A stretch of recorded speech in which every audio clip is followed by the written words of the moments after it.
انجام داده است این تیم و دسته خب این طرفش هم باشد 13 امتیاز دارد در جای و این سال دوم است، موسم دوم است که دسته استقلال پای هم توی کمترین است که همین گونه خب وضعیت به پیش می آید و این دسته به دست میارد. سال گذشته این دسته از دست حرکت دست شکست خورده بود و اخش این تیم شکست خورد.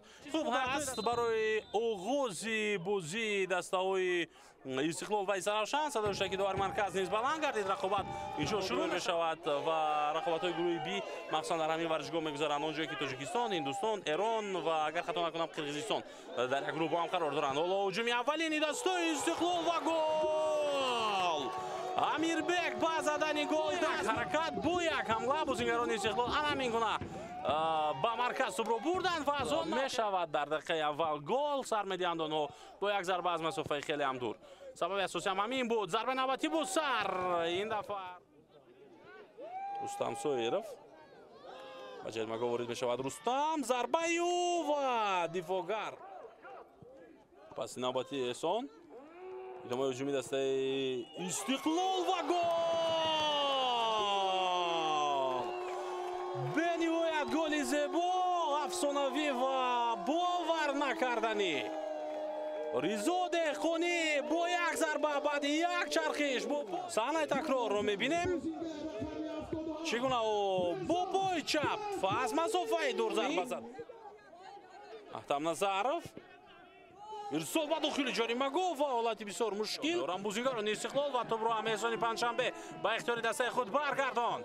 پس یوبتت هجوم نوبتی در اجرای بازیگران دسته سرافشان این یکی از آخرین حمله آیانو است. دهقانوف پس با جریمه گل و ضربه نوبتی دسته سرافشان رو ما برای شما خواهم گفت. بعد از این حمله رستم سایرف با توپ در کنار جریمه گل پس یوبه رضا دهقانی ضربه و گل دوبل رضا دهقانی در بازی امروز بر مقابل ایست. این بازیگر جبران کرد آن وضعیت‌های نوفهما را. رضا پس یو بر رستم سایرف با احتمال زیاد در حالت افساید بود این بازیگر توپ را از دروازه‌بان گذران رستم ولی با هیئت استقلال دفاعگر منتخب تاجیکستان ضربه نوبتی و دادابویف برمیگرداند توپ را.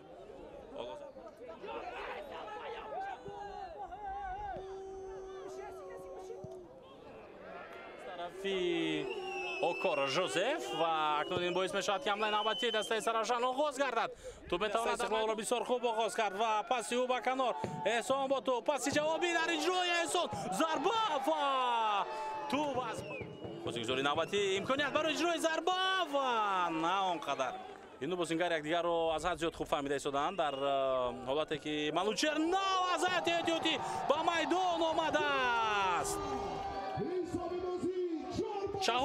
چهار گل دیدنی، 4 گل افسانوی علل خصوص همین گل. هجوم دسته سرافشان و توپ میتوانست به دروازه استقلال وارد.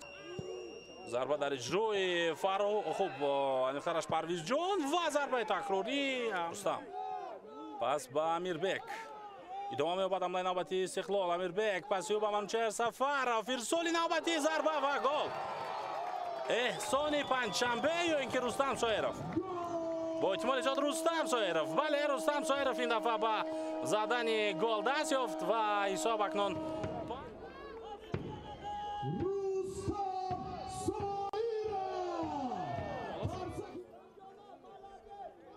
یک نفر رو گذاشت رستم پس نوبتی او با مرکز ضربه و